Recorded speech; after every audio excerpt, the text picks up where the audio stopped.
DLCC की वार्षिक बैठक में कलेक्टर रविंद्र कुमार चौधरी ने जिले में आर्थिक गतिविधियों को बढ़ावा देने के लिए सभी बैंकों के अग्रणी रहकर कार्य करने के लिए कहा है। उन्होंने कहा है कि कोरोना महामारी के कारण जिले में आर्थिक गतिविधियां बाधित हुई हैं।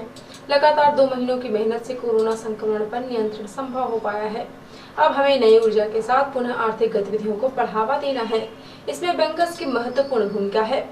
उन्होंने कहा है कि गत वर्ष वित्तीय क्षेत्र में जिले का प्रदर्शन बेहतर रहा। जो कमियां रह गई हैं उन्हें इस वर्ष दूर करने का लक्ष्य निर्धारित करें। कलेक्टर ने कहा कि सीधी मुख्यतः एक ग्रामीण आबादी वाला जिला है तथा यहाँ के निवासी मुख्य रूप से कृषि, पशुपालन, उद्यानिकी और मछली पालन से जुड़े हुए हैं। इन गतिविधियों को बढ़ावा देने से ही जिले में विकास संभव होगा। कलेक्टर ने कहा कि जो भी व्यक्ति इन क्षेत्रों में बेहतर कर रहे हैं तथा खाद्य प्रसंस्करण उद्योगों के माध्यम से प्रगति करना चाहते हैं उन्हें सहयोग करें। कृषि से जुड़ी गतिविधियों के विकास के लिए किसानों को पात्रता अनुसार किसान क्रेडिट कार्ड प्रदान करें। कलेक्टर ने बताया कि जिले में warehouse and cold storage का अत्यंत आवश्यकता है। इससे जुड़ने वाले युवाओं को प्राथमिकता के आधार पर सहयोग करें। कलेक्टर श्री चौधरी ने बताया कि जिला एक उत्पाद योजना अंतर्गत जिले में कोदो कुटकी का चयन किया गया है, जिसकी ब्रांडिंग सोनांचल कोदो के नाम से की जा रही है। इसी प्रकार फूड प्रोसेसिंग के क्षेत्र में आम, आंवला, कटहल, अमरूद आदि से अचार, मुरब्बा, चटनी आदि बनाने की दिशा में पहल की जा रही है। इन गतिविधियों को बढ़ावा देने में बैंकर्स का सहयोग आवश्यक है। अपर कलेक्टर हर्षल पंचोली ने शहरी विकास प्राधिकरण द्वारा संचालित योजनाओं के विषय में विस्तार पूर्वक बताते हुए बैंकर्स से लक्ष्यों के अनुरूप प्रगति की अपेक्षा की है। बैठक में डीडीएम नाबार्ड एलेक्स कुजूर ने बताया कि नाबार्ड की वेयर हाउस योजना का लाभ लेने हेतु इच्छुक व्यक्ति मध्यांचल बैंक के माध्यम से शीघ्र आवेदन करें। इसकी अंतिम तिथि 30 जून निर्धारित है, अतः लाभ प्राप्त करने 1 सप्ताह के अंदर आवेदन करना उचित होगा। बैठक में एलडीएम जीएल डोई द्वारा गत वर्ष की प्रगति के संबंध में विस्तार पूर्वक बताया गया। बैठक में सीईओ जिला पंचायत आर.के. शुक्ल, डिप्टी कलेक्टर श्रेष्ठ गोखले सहित संबंधित विभागीय अधिकारी एवं जिले के बैंकों के प्रतिनिधि उपस्थित रहे। सीधी जिला चिकित्सालय के स्टाफ नर्सों ने प्रदर्शन करके 1 घंटे एक्स्ट्रा ड्यूटी कर शासन की नीतियों का विरोध जताया है। स्टाफ नर्सों ने स्वास्थ्य एवं चिकित्सा शिक्षा विभाग अंतर्गत नर्स कर्मचारियों की लंबित मांगों को लेकर की जा रही उपेक्षा से स्टाफ नर्सों का गुस्सा फूट पड़ा है। 14 जून को जिला चिकित्सालय सीधी के स्टाफ नर्सों द्वारा मुख्यमंत्री के नाम से कलेक्टर सीधी को सौंपे ज्ञापन में मांग की गई है कि चिकित्सा विभाग अंतर्गत नर्सेस कर्मचारियों की लंबित मांगों का चर्चा के माध्यम से 7 दिवस के अंदर शीघ्र निराकरण किया जाना चाहिए, अन्यथा चरणबद्ध आंदोलन किया जाएगा। चिकित्सा विभाग की रीढ़ की हड्डी मानी जाने वाली नर्सों के द्वारा मुख्यमंत्री से मांग की गई है कि जनहित में मरीज का ध्यान रखते हुए आंदोलन हड़ताल करने की आवश्यकता ना पड़े। जिला चिकित्सालय के स्टाफ नर्स ने दूसरे दिन जिला अस्पताल के सामने प्रदर्शन करके एनटीवी इंडिया न्यूज को अपनी मांग की जानकारी दी और कहा कि स्टाफ नर्स का नाम परिवर्तित करके नर्सिंग ऑफिसर रखा जाए। वहीं नर्सिंग सिस्टर को सीनियर नर्सिंग ऑफिसर का दर्जा दिया जाए।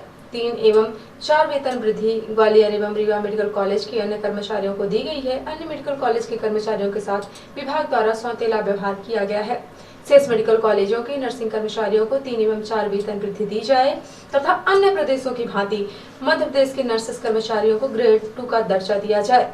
स्वास्थ्य विभाग के चिकित्सकों की भांति समस्त मेडिकल कॉलेज अंतर्गत चिकित्सकों, नर्सिंग कर्मचारियों, पैरामेडिकल तृतीय एवं चतुर्थ श्रेणी कर्मचारियों को आकस्मिक रात्रिकालीन चिकित्सा भत्ता दिया जाए। हमारी मांगे पूरी करो, हमारी मांगे पूरी करो। नर्सेस लाचार, भूखी है सरकार। नर्सेस लाचार, भूखी सरकार। नर्सेस एसोसिएशन जिंदाबाद जिंदाबाद। नर्सेस एसोसिएशन जिंदाबाद जिंदाबाद। हमारी मांगे पूरी करो, हमारी मांगे पूरी करो। नर्सेस एसोसिएशन जिंदाबाद जिंदाबाद। बताइए, आज आप लोग यहाँ पे धरना प्रदर्शन कर रही हैं, क्या मांगे हैं आप लोगों की, क्या समस्याएं हैं?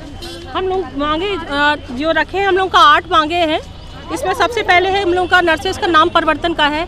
दूसरी मांग है पेड ग्रेड चेंज करने के लिए है। तीसरी मांग मेल नर्स की नियुक्ति के लिए है। और हम लोग की चौथी मांग जो है, जो जितनी नर्सेस आपके मुंबई और दिल्ली से मैनेजमेंट का कोर्स करके आई हैं उनको उनके स्थान पर बैठाया जाए और स्वास्थ्य विभाग में नर्सिंग कैडर की जगह नर्सिंग कैडर के व्यक्ति को बैठाया जाए। और समस्त मेडिकल कॉलेज में जो CCF काटा जा रहा है उनका प्रॉन नंबर अभी तक लड़कियों को नहीं मिला है, तो उनका पैसा कहाँ जा रहा है कुछ पता नहीं चल रहा है, इसलिए उनको प्रॉन नंबर दिया जाए, उसके बारे में पूरा उनका लेखा जोखा मिलना चाहिए। और उसके अलावा जो लड़कियों की अभी नई नियुक्तियां हो रही हैं, उनका वेतनमान प्रथम वर्ष 70%, फिर 80%, 90% ऐसा हो रहा है। काम में कोई भी कमी नहीं है, काम तो बराबर ही हो रहा है, लेकिन वेतन में कमी क्यों? इसलिए उनको 100% पूरा वेतन दिया जाए। ये भी हमारी मांग ये है कि जब हम भी उतना ही बराबर काम कर रहे हैं, हमने 3 साल की ट्रेनिंग बराबर करके आए हैं, तो उनने पर्यवेक्षा अधि हमारी 3 साल क्यों की है? दूसरी बात ये है कि जब सबको पूरी सैलरी मिल रही है तो हमें 70, 80, 90% क्यों दिया जा रहा है? पहले वर्ष में उनने कहा 70% देंगे, दूसरे वर्ष में बोला 80% देंगे, तीसरे वर्ष में बोला 90% देंगे, लेकिन हमें 100% सैलरी चाहिए क्योंकि हम बराबर काम कर रहे हैं। ये बताइए, आप लोगों ने कल ज्ञापन भी सौंपा था। जी हाँ। और शासन स्तर से आप लोगों को क्या कहा जा रहा है, क्या आश्वासन दिए जा रहे हैं? अभी तो कोई आश्वासन नहीं मिला है हम लोग को। और ये हम अभी लोग ये का 2 महीने का पीरियड जो था कोरोना का, वो बहुत खतरनाक था। इसमें आप लोगों ने अपनी जान जोखिम में डाल के काम किया। जी हाँ। क्या उसके बाद सरकार को ये नहीं लगता कि आपको पारितोषिक के तौर पे आपकी मांगे पूरी कर देनी चाहिए? बिल्कुल करना चाहिए। कोरोना में हमारी कई बहनें जो कि एक्सपायर हो गई, उनको ना तो आज तक कुछ मुआवजा मिला है। हमारी ये मांग एक और है कि जो कोरोना में जिनकी मृत्यु हो गई है, उनको उनके परिजनों को एक अनुकंपा नियुक्ति दी जाए। अपने जिले से ऐसे कितनी नर्सें हैं, क्या आपको पता है? हाँ, हमारे जिले से एक NM थी, हाँ। निगरी की थी, उनकी डेथ तो अभी हो तक गई है। उनको कोई कंपनसेशन नहीं, अभी कोई कंपनसेशन नहीं मिला है। मतलब जैसे स्टाफ नर्सेस को हॉस्पिटल की बैकबोन कहा जाता है, लेकिन उनके साथ ऐसा दुर्व्यवहार किया जाता है, उनके लिए कोई भी समानता नहीं होती, उनके साथ सामान्य व्यवहार नहीं किया जाता है। तो ये सारी चीज़ें नहीं करना। हमारा जो स्टाफ नर्स का है पदनाम, उसको बदल के हमको नर्सिंग ऑफिसर कहा जाए। हर जगह है, लेकिन मध्य प्रदेश में ऐसा नहीं कहा गया है, उसको बदल के हमको स्टाफ नर्स ही कहा गया। बाकी अन्य प्रदेशों में हमें नर्सिंग ऑफिसर ही बुलाया जाता। तो हमारी ये 8 मांगों में ये हमारी महत्वपूर्ण मांग है। ओवरऑल क्या चाहती हैं आप? हम लोग चाहते हैं अपना पदनाम, जैसे जो मेरी सीनियर सिस्टर है उनको सीनियर नर्सिंग ऑफिसर के नाम से बोला जाए, जो जूनियर ज्वाइन कर रही हैं उनको ऑफिसर, नर्सिंग ऑफिसर के नाम से जाना जाए। इसके लिए आप लोगों ने कोई समय सीमा निर्धारित की है कि कब तक में आपकी मांग पूरी होनी चाहिए? हम लोग का 22 तारीख को हम लोग सामूहिक अवकाश के लिए दिए हैं, और अगर हम लोग की मांगे पूरी नहीं होती तो 25 तारीख से हम लोग अनिश्चितकालीन हड़ताल पर चले जाएंगे। और एक मांग ये है हमारी कि हम रात को ड्यूटी, इतनी बिजी ड्यूटी जाती है, रात्रिकालीन भत्ता हमें नहीं दिया जाता है, जबकि अदर स्टेट में मिलता है। तो हमें मिल रहा है, ऐसा नहीं है। डॉक्टरों को भी मिलता है, स्टाफ नर्सों को नहीं मिल रहा है। जबकि जब सबसे ज्यादा आवर्स डॉक्टर के अलावा 7 दिन हमारी नर्सेस नाइट ड्यूटी करती है कंटिन्यू, वो भी 12 घंटे की। तो हम लोग को कोई मतलब नाइट का अलाउंस कभी भी नहीं दिया गया आज तक। हमारी मांग है कि हमें मध्य प्रदेश में पिछले 2 महीने से कोविड का जो बड़ा संकट आया था, जिसमें इन स्वास्थ्य विभाग के कर्मचारियों ने अपनी जान को जोखिम में डालकर, जब डॉक्टर भी पीछे हट रहे थे, तो इन लोगों ने अपनी सेवाएं दी और मरीजों को ठीक किया। कोविड को कंट्रोल करने में इन्होंने अपनी जान की बाजी लगा दी। लेकिन आज इनकी ये स्थिति है कि अपनी ये मूलभूत समस्याओं को लेकर, अपने वाजिब हक को लेकर सड़कों पे उतरने को मजबूर है। क्या शासन प्रशासन इनको सिर्फ कोरोना के समय में ही कोरोना योद्धा मानता है? काम निकल जाने के बाद क्या इनको दूध से मक्खी की तरह निकाल के फेंक देगा? क्या इनके परिवार का, इनके वेतन भत्तों का, इनके सम्मान का ख्याल नहीं रखेगा? ये एक बड़ा सवाल है, जिसके लिए ये नर्सें यहाँ पे अपने स्वाभिमान की, अपने हक की लड़ाई लड़ रही हैं। शासन प्रशासन को चाहिए कि इनका वाजिब हक दें, इनको वो सम्मान दें जिसकी ये हकदार हैं, वरना आने वाले समय में कोरोना की तीसरी लहर भी आएगी, फिर उससे कौन बचाएगा? उस समय तो फिर यही भगवान कहलाती हैं। प्रदर्शन में जिला अध्यक्ष श्रीमती संगीता तिवारी, जिला सचिव अनुराधा पांडे, सह सचिव दिव्या शुक्ला, जिला उपाध्यक्ष श्रीमती भानुमति पटेल, प्रीतु कुशवाहा, जिला संयुक्त सचिव प्रमिला चतुर्वेदी, अमित द्विवेदी, कोषाध्यक्ष आशा साकेत, रश्मि सोनी, प्रिया सिंह, जिला प्रवक्ता वेदवती द्विवेदी, क्षिप्रा तिवारी, जिला सह प्रवक्ता संगीता तिवारी, जयललिता सिंह, जिला संगठन मंत्री कल्पना सोंधिया, श्रीमती चंद्रकला यादव, वैशाली सिंह तथा सदस्यगण मनोरमा द्विवेदी, निर्मला द्विवेदी, सुरेखा मिश्रा, दीप्ति पांडे, सीमा त्रिपाठी, आंचल त्रिपाठी, दीपिका ज्योति, शुभांगी मिश्रा, कीर्ति शुक्ला, प्रीति गुप्ता, रश्मि पांडे, पूनम प्रजापति, आकांक्षा गुप्ता, प्रीति गुप्ता, कंचन गुप्ता समेत 2 दर्जन से अधिक स्टाफ नर्स उपस्थित रहे। पुलिस महानिरीक्षक रीवा जोन उमेश जोगा, उप पुलिस महानिरीक्षक रीवा जोन AS कुशवाहा सीधे पहुंचे और थाना अजाक के बगल में स्थित नवनिर्मित शहीद ज्ञानंद सिंह स्मृति पुलिस कोविड केयर सेंटर का उद्घाटन किया। उद्घाटन के दौरान पुलिस अधीक्षक पंकज कुमावत, जिला कलेक्टर रविंद्र कुमार चौधरी, अतिरिक्त पुलिस अधीक्षक अंजुलता पाटले, उप पुलिस अधीक्षक मुख्यालय गायत्री तिवारी, DSP महिला प्रकोष्ठ नीरज रामदेव, SDOP कुसमी RK शुक्ल, SDOP चुरहटा आशुतोष द्विवेदी, उप पुलिस अधीक्षक मयंक तिवारी, रक्षित केंद्र सीधी से रक्षित निरीक्षक डॉक्टर वंदना सिंह, सूबेदार गीता प्रजापति तथा थाना प्रभारी कोतवाली हितेंद्र शर्मा एवं थाना प्रभारी यातायात कल्याणी पाल व पुलिस स्टाफ, साथ ही साथ स्वास्थ्य विभाग के जिला वैक्सीनेशन प्रभारी डॉक्टर नागेंद्र द्विवेदी अपने स्वास्थ्य विभाग के अमले के साथ एवं जिले के पत्रकार उपस्थित रहे। उद्घाटन के बाद पुलिस महानिरीक्षक एवं जिला कलेक्टर रविंद्र कुमार चौधरी ने नवनिर्मित अस्पताल का निरीक्षण किया। अस्पताल में 30 मरीजों हेतु 30 बिस्तर लगाए गए हैं, जिनमें 10 बिस्तर में ऑक्सीजन की भी व्यवस्था है। अस्पताल निरीक्षण के बाद पुलिस महानिरीक्षक तथा उप पुलिस महानिरीक्षक रीवा जोन ने पुलिस अधीक्षक सीधी एवं उनकी टीम को सर्व सुविधायुक्त शानदार अस्पताल के निर्माण हेतु प्रशंसा करते हुए बधाई दी। उद्घाटन के बाद पुलिस कोविड केयर सेंटर के बगल में वृक्षारोपण किया गया, जिसमें पुलिस महानिरीक्षक श्री उमेश जोगा, उप पुलिस महानिरीक्षक Shri AS Kushwaha, collector Ravindra Kumar Chaudhary, police अधीक्षक पंकज कुमावत एवं अतिरिक्त पुलिस अधीक्षक अंजुलता पाटले ने पौधे रोपित किए एवं उनकी सुरक्षा हेतु उनको टी गार्ड से सुरक्षित किया। इस दौरान पुलिस महानिरीक्षक रीवा जोन श्री उमेश जोगा ने पत्रकार वार्ता में बताया कि यह पुलिस कोविड केयर सेंटर सर्व सुविधा युक्त है, जो आवश्यकता पड़ने पर अत्यंत उपयोगी साबित होगा। ऐसे शानदार अस्पताल की व्यवस्था करने के लिए मैं सीधी पुलिस की प्रशंसा करता हूं। इस अस्पताल में पुलिस परिवार के व्यक्तियों को प्राथमिकता दी जाएगी एवं आवश्यकता पड़ने पर यह आमजन के भी काम आएगा। उपखंड अधिकारी सिहावत सुधीर कुमार बेग द्वारा शासकीय उचित मूल्य दुकान सैरपुर तथा बघौड़ी के विक्रेताओं को आदेश जारी कर सार्वजनिक वितरण प्रणाली कार्य में पृथक किया गया है। उपखंड अधिकारी श्री बेग ने बताया कि उक्त दुकानों की शिकायतों के आधार पर जांच करने पर गंभीर अनियमितताएं पाई गई हैं।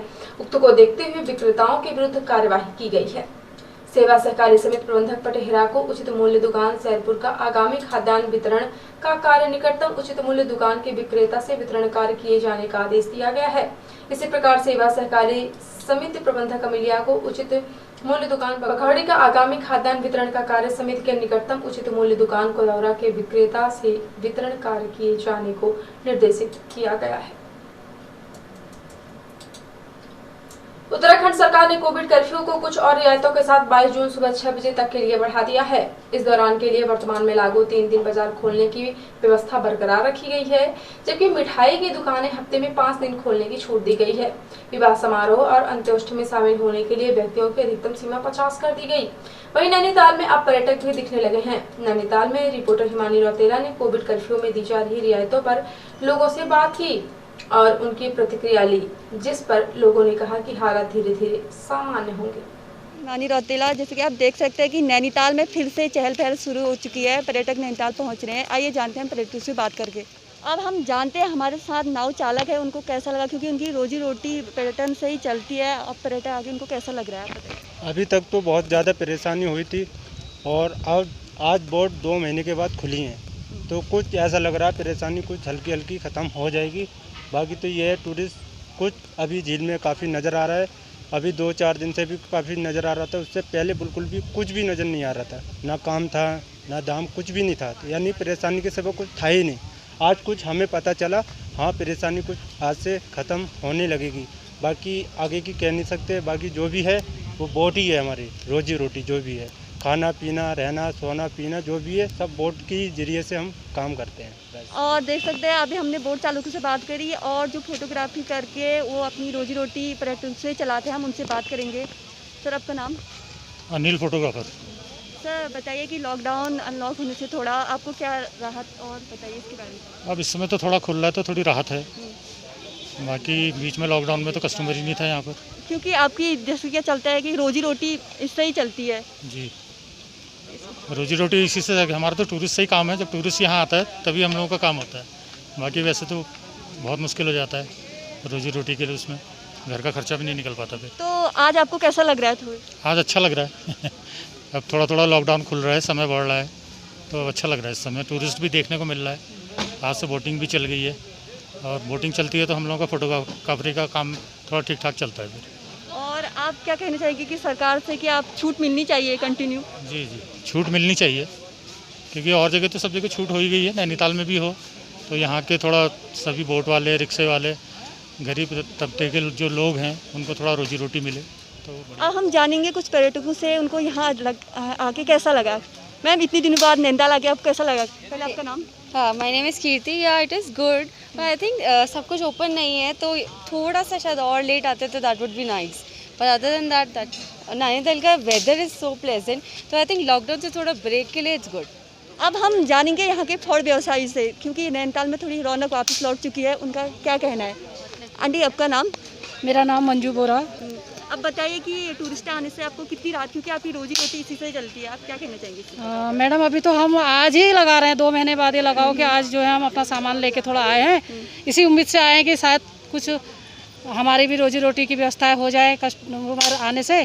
और हम लोगों का नैनीताल में तो ऐसा टूरिस्ट प्लेस है, तो सब कुछ यहाँ पे टूरिस्ट को लेके ही है मैडम, तो उम्मीद कर रहे हैं कि हमारी भी रोजी रोटी इसी पे डिपेंड है, तो ये हमारा चले।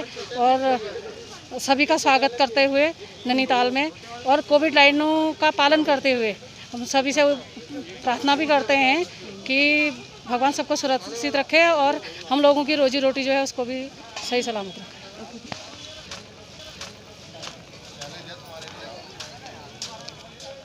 साथ ही आप देख सकते हैं कि बाहर से यहाँ पर्यटक पहुँच रहे हैं। नैनीताल में चहल पहल फिर से शुरू हो चुकी है। साथ ही पर्यटकों ने कोविड नियमों का भी पालन करना चाहिए। जहाँ तक मैंने यहाँ देखा कि बहुत से लोगों ने मास्क भी नहीं पहना था, अब खतरा भी बना ही हुआ है, मास्क पहनना चाहिए सभी लोगों ने। उत्तराखंड देवभूमि है और यहाँ हर कण कण में देवी देवता निवास करते हैं। इसके लिए हर साल उत्तराखंड लाखों की संख्या में तीर्थयात्री आते हैं और यहाँ के तीर्थ मंदिरों के दर्शन करते हैं, जिनमें से एक है नैनीताल की कैंची भवाली में बना बाबा नीप करौरी का धाम, जहां हर साल लाखों की संख्या में भक्त आते हैं और बाबा के दर्शन करते हैं। फेसबुक के सीईओ मार्क जुकरबर्ग, एप्पल के सीईओ स्टीव जॉब्स की प्रेरणा स्थल बाबा नीम करौरी धाम ही है। उत्तराखंड में नीम करौरी महाराज की काफी प्रसिद्धि है। बाबा के प्रताप की चमक आज विदेशों में भी खूब धूम मचा रही है। आज बाबा जी के नहीं होने के बावजूद उनके भक्त लगातार लाखों की संख्या में यहाँ आते हैं, जिनमें विदेशी भी शामिल हैं। 25 मई 1962 में जब महाराज ने कैंची में पदार्पण किया तो उन्होंने कहा कि यहाँ पर हनुमान जी का भव्य मंदिर बनेगा। इसे बाबा का चमत्कार ही कहेंगे कि एक वीरान घाटी आज उनके प्रताप से देश विदेश तक अपना नाम बना चुकी है और लोग यहाँ से जीवन की प्रेरणा और ऊर्जा लेकर वापस लौटते हैं। मार्क जुकरबर्ग की कहानी उन्हीं में से एक है। बाबा के प्रति आस्था लोगों को यहाँ खींच लाती है और आज यह स्थान बाबा के भक्तों के लिए किसी भी महातीर्थ से कम नहीं है।